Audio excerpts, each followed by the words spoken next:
예수는 그리스도의 우월성 네 번째 말씀입니다. 머리라고 하는 것은 우리 신체의 한 부분을 말하기도 하지만 보통은 이 머리에 대해서 주로 이렇게 이야기를 하지 않고 신체적인 부분에서의 머리보다는 통치자 또는 주인으로서 상징적인 의미를 더 많이 띈다고 합니다. 교회의 머리가 그리스도라고 하는 말은 사실 당시에는 굉장히 생소한 말이 될 수 있지만 사도 바울은 고린도전서 12장이나 로마서 12장에서 이미 교회의 머리 되신 그리스도에 대해서 여러 차례 이야기한 바 있습니다. 그것은 당시 그들이 생각했던 머리라고 하는 개념을 이해하면 우리 모든 신체의 가장 중심이 되는, 가장 으뜸이 되는 부분이 머리라고 하는 것을 설명하기도 하지만 교회를 다스리고 교회를 통치하시는 분은 눈에 보이지 않지만 바로 그리스도셔야 된다라는 것을 강조하기 위함입니다. 또 한편으로는 우리의 신체가 이렇게 나누어져 있지 않고 머리부터 시작해서 발끝에 이르기까지 다 연결되어 있습니다. 각자의 기능이 다르죠. 각자의 기능이 다르지만 머리로부터 통치를 받습니다. 그러니까 머리에서 명령을 내리면 그 명령에 따라서 이 몸이 움직이게 되죠. 이런 유기적인 관계를 교회를 놓고 설명할 때에 여러 가지 다양한 일꾼들이 있고 또 다양한 사람들이 모인 곳이 교회이긴 하지만 그 교회를 다스리고 그 교회의 중심이 되는 분은 그리스도라고 하는 것을 우리는 기억을 해야 됩니다. 바울이 이처럼 교회의 머리를 논하게 되는 것은 그가 생각하는 교회의 유기적인 모습이기도 하지만 당시 골로새 교회가 이런 거짓 교사들로 말미암아 여러 가지 분열되기 직전의 모습이었기 때문은 아닐까 싶습니다. 그래서 서로 자신들이 옳다고 이렇게 교회를 세워야 된다, 이렇게 교회를 세워야 된다라고 서로 주장하는 모습이 있지 않았을까? 비단 골로새 교회만이 아니라 고린도 교회도 또 로마에 있는 교회들도 역시 비슷한 모습을 갖추고 있어요. 어느 공동체든지 간에 그 공동체를 이끄는 수장이 있습니다. 대표적인 수장이 누구냐에 따라서 공동체의 색깔이 달라지죠. 교회는 이 교회를 대표하는 그 누가 바뀌고 변한다 할지라도 교회의 머리는 바뀌지 않습니다. 시대를 막론하고 교회의 머리는 항상 그리스도였다라고 하는 점이죠.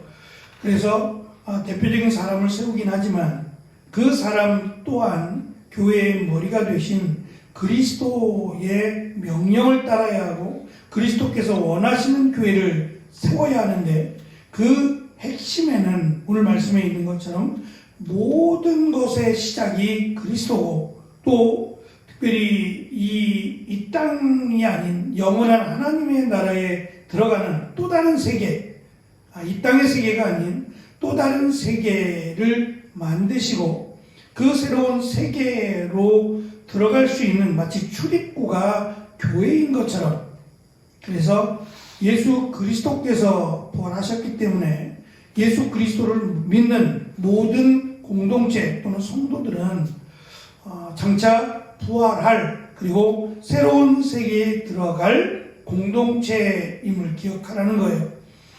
다시 말하면 현재와 미래의 공동체가 같아야 한다는 거죠. 교회 공동체가 우리에게 허락하실 새로운 하나님의 나라의 공동체가 돼야 된다는 거죠.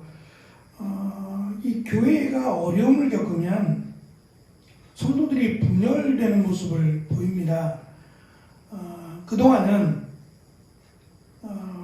물론 그리스도를 중심으로 교회가 세워지지만 대부분 교회의 목회자들이 그 교회의 목회 철학을 가지고 교회를 이끌어갑니다. 늘 조심하면서 과연 하나님께서 원하시는 또 그리스도께서 기뻐하실 만한 교회 공동체를 세우기 위해서 늘 조심합니다만, 목회자가 바뀌게 되면 교회의 색깔이나 또는 교회가 나아가야 되는 여러 가지 모습들이 변화를 갖게 됩니다. 그러는 와중에 목회자가 실망을 시키거나 리더로서의 자격이 없다 여겨지면 교회 장로님이나 또는 교회의 어느 유력한 사람들이 교회를 이끌어가기를 원합니다. 그렇게 되면 마치 배가 산으로 가게 되는 전혀 교회 같지 않은 모습을 띠는 경우를 종종 보게 됩니다. 이번에 처음으로 이제 목사님들 같이 공부하는데 계속 나오실지는 모르겠는데 한 1000여 명 되는 교회에 부임하게 된 지금 한 50 정도 되신 것 같아요. 50 정도 되신 목사님인데 친분이 있어서 같이 공부하는 분들 몇 사람하고 친분이 있어요. 같은 교회에서 사역을 했던 후배였는데 그 후배인 목사님이 이번에 이제 올해 담임으로 오게 됐어요. 교회 성도수가 좀 많다 보니까 거기 장로님도 꽤 많겠죠. 뿐만 아니라 뭐 권사님들은 더 많을 것이고 뭐 집사님들은 이루 말할 것도 없죠. 지금 3대째 목사님이에요. 그러니까 원로가 2분이 계시고 이분이 이제 새로운 담임이 되셨는데 담임의 경험이 처음이에요. 부목사로서는 여러 교회를 경험했지만 담임으로서는 처음이고, 앞에 그 원로 목사님이 조금 무리수를 두셔서 성도들에게 좋지 않은 영향을 미쳤어요. 그래서 교회 안에 약간의 내분이 있었답니다. 목사님을 지지하는 옛날 분들 또는 그러면 안 된다라고 주장하는 젊은 분들로 인해서 조금 마음이 갈라져 있었어요. 이제 그러는 상태에서 이 목사님이 부임하다 보니까 서로 이 목사님을 자기 편으로 만들기 위해서 이쪽에서도 또는 이쪽에서도 계속 이제 이야기를 하는 겁니다. 이렇게 해야 됩니다. 저렇게 해야 됩니다라고. 이제 교회에 부임한 목사님의 입장에서는 그분들의 말을 무시할 수 없어서 듣긴 듣지만 한쪽으로 치우칠 수 없잖아요. 적어도 인생의 반 이상을 살아오면서 그 정도의 눈치는 있으니까. 그래서 이분이 내린 결론은 부임하자마자 매일 저녁, 의무적인 건 아닙니다만 교육자들을 중심으로 해서 매일 저녁 기도회를 하는 거였어요. 그래서 저희가 함께 식사하고 이제 티타임을 갖는 중간에도 교회를 좀 들어가 봐야겠다고, 저녁 기도회를 좀 준비하러 가야겠다라고 하면서 먼저 가셨는데 벌써 한 7개월 가까이를 하셨어요. 워낙 말이 없고 그래서 같이 이제 잠깐의 이야기를 나눴습니다만 다들 목사님 좋은 결정을 하신 것 같다. 하나님의 뜻을 묻는다는 것만큼 소중한 건 없는 것 같다. 비록 그것이 완전하다라고 말할 수는 없지만 그래도 우리가 바라고 추구하는 목회라고 하는 것은 내 목회가 아니라 그리스도께서 원하시는 목회를 해야 된다. 교회가 조금씩은 다르잖아요.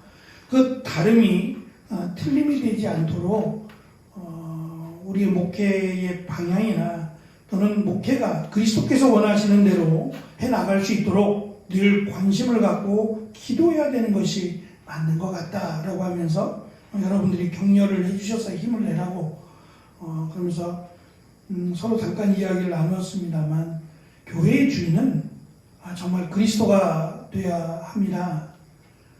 손이 여러 가지 많은 일을 하잖아요. 어쩌면 신체 가운데 가장 많은 일을 하는 신체가 있다면 손일 것 같아요. 물론 말도 많이 하지만 사람을 만나야 주로 말을 하니까, 그렇지 않는다면 말보다는 이 손이 가장 많은 일을 하지 않겠나 싶어요. 그렇다고 해서 손이 이 몸의 주인이 될 수는 없는 거죠. 발이 일을 많이 한다고 해서 발이 몸의 주인이 될 수는 없는 겁니다. 그것은 우리가 충분히 느낄 수 있고 또 인정할 수 있는 부분이죠. 마찬가지로 교회는 기능직이 아닙니다. 다양한 능력과 은사를 받으신 분들이 많아요. 찬양에 또 가르치는 일에 다양한 분들이 교회에 있지요. 또 그렇게 사모니를 이루어가는 거니까. 그렇다고 해서 그분이 교회의 주인이 될 수는 없어요. 목사는 마찬가지로 하나님의 일을 맡아서 수고한다고 하지만 목사가 주인이 될 수는 없는 거죠. 결국 그리스도께서 어떤 분이냐라고 하는 고백이 그리스도께서 교회의 주인이 되는 이유와 또 목적이 될 수 있다라고 하는 겁니다. 종교개혁자였던 칼빈은 이 그리스도만이 교회를 통치할 수 있는 권한을 가지고 있다. 몸의 일치는 오직 그리스도에게만 달려있다라고 하는 주장을 했습니다.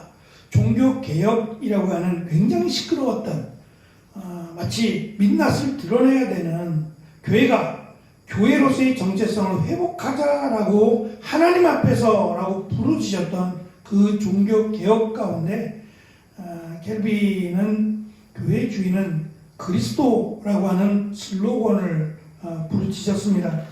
우리가 교회를 그리스도의 몸이라고 말할 때 교회는 그리스도께서 함께 하심으로 그리고 그리스도의 부활의 삶이 있음으로 생명을 가지게 된다라고 하는 것을 기억해야 합니다.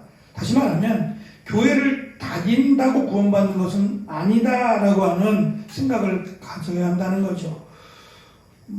교회를 다닐 수 없는 상황이 되기도 합니다. 직업에 의해서 생명을 다루는 직업이라든지 또는 내가 지금 처한 환경에 의해서 교회를 나가면 좋은데 나갈 수 없는 그런 환경에 놓여질 수 있어요. 그렇더라도 내 중심에는 항상 예수 그리스도가 중심이 된 그리고 교회를 사랑하고 교회를 세워가는 그러한 마음이 있지 않으면 쉽게 교회를 옮긴다는 겁니다.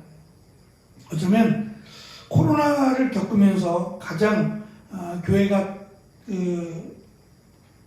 다시 한번 진단하고 교회가 다시 한번 생각해야 될 것은 영상이라고 하는 것을 통해서 어디에서나 예배를 드려도 된다라고 하는 특수 상황이었습니다. 특별한 상황이었고 코로나라고 하는 질병에 의해서 허락된 그런 시간이었어요. 근데 그것이 마치 코로나가 끝난 지금도 그렇게 해도 괜찮다, 교회를 나가지 않아도 괜찮아 라고 생각한다면 교회를 모르는 거죠.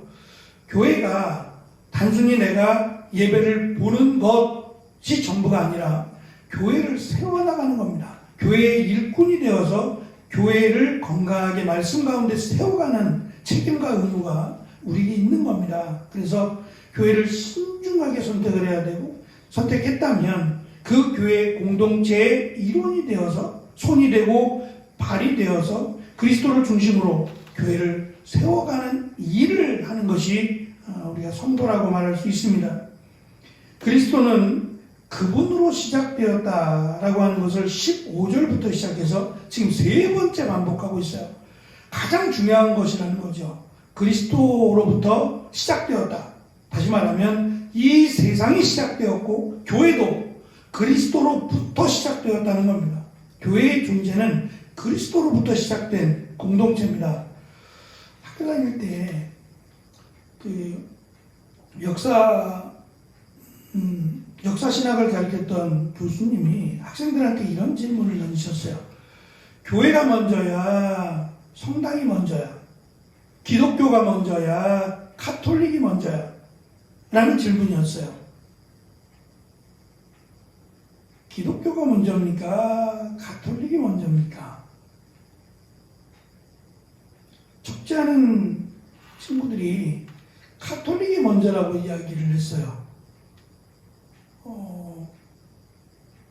충분히 그럴 만한 생각을 가질 수 있습니다. 하지만 교회는 예수 그리스도의 부활을 믿는 자들, 우리가 사도행전에서 보게 되는 초대교회가 기독교의 역사의 시작입니다. 다시 말하면 예수 그리스도로부터 시작된 공동체가 교회 공동체였어요. 나중에 성당이라고 하는 것이 생겼지. 지금 예수님이 제자들, 사도들을 모아놓고 교회를 세우라고 했을 때 그 교회는 기독교입니다. 기독교의 역사는 예수 그리스도로부터 시작된 거라서 성당보다 훨씬 더 역사가 깊어요. 중간에 교회가 사라지고 또 여러 가지 다양한 모습으로 변화가 되긴 했지만 기독교의 역사가 성당이 가톨릭의 역사보다 훨씬 더 길고 그 원천이 예수 그리스도로부터 시작되었다는 것을 기억해야만 합니다. 바울이 이처럼 교회의 통치자 또는 교회의 시작을 그리스도로 두는 것은 교회의 존재 자체가 그리스도라고 하는 사실을 가르쳐줘요. 그리스도가 없는 교회는 교회가 아니라는 거죠. 세상과 다른 어떤 그 지위 체제의 공동체가 아니라 사랑의 공동체이기도 하지만 예수 그리스도로 말미암아 그를 중심으로 그의 다스림을 받는 공동체가 교회여야 한다라는 것을 강조합니다. 그래서 칼빈은 다시 부활 안에 만물의 회복이 있다라고 하는 주장을 합니다. 그래서 부활을 믿는 공동체는 이 땅이 아닌 새로운 하나님의 나라의 공동체에 들어갈 수 있다라고 하는 점을 어떠한 환난과 핍박과 어려움이 올지라도 이 공동체들이 이 교회 공동체들이 하나님의 나라의 공동체가 되려면 반드시 예수 그리스도의 부활을 믿어야 한다라고 하는 것을 기억해야 합니다. 그래서 그리스도의 정체성을 알고 믿는 성도라면 부활이 만들어 놓은 부활로 인해 시작된 새로운 창조 세계를 소망하라는 거죠. 교회의 생명은 구원에 있습니다. 이 구원이라고 하는 것은 예수 그리스도로 말미암은 것이고 예수 그리스도를 믿는 믿음으로 시작된 공동체의 대표적인 표지가 바로 구원입니다. 그래서 우리는 자신 있게 구원에 대해서 말할 수 있어야 하고 이 구원을 통해서 이 땅이 아닌 새로운 하나님의 나라에 대한 기대와 소망을 가져야 됩니다. 비록 여러 가지 상황으로 우리가 기대와 소망조차 가질 수 없는, 그래서 베드로 전후서에 기록된 나그네 된 아무것도 가지고 있지 않고 쫓겨난 내가 있던 세계에서 쫓겨나서 버림받은 그런 공동체로서 자기의 집도 없고 또 친척도 없는 정말 외로운 이 나그네와 같은 삶을 살게 되었을지라도 혼자가 아니라 그리스도께서 함께 하시는, 그리고 이렇게 흩어져 있던 각각 개인들이 그리스도의 공동체라고 하는 사실을 기억함으로 하나님의 나라를 기대하고 소망하며 믿음의 삶을 유지할 것을 베드로가 권면하고 있는 것처럼 교회는 반드시 예수 그리스도가 주인이시고 예수 그리스도의 부활로 말미암아 구원의 공동체가 되어야 한다라고 하는 것을 바울은 그리스도의 우월하심을 통해서 강조합니다. 교회가 되는 것은 역사를 통해서 건물에 있지 않습니다. 성도의 수에 있지 않습니다. 그것은 껍데기에 불과합니다. 교회의 생명은 예수 그리스도를 믿는 믿음에 있습니다. 그 한 사람의 성도를 통해서 하나님의 나라가 확장되는 모습을 우리는 사도행전을 통해서 분명하게 볼 수 있습니다. 천하보다 귀하다 하신 이 성도들의 모임이 교회가 되고 교회를 통해서 하나님의 역사하심을 이루어가는 귀한 은혜가 우리 교회 위에 우리 모두에게 함께 하시기를 축원합니다. 기도하겠습니다.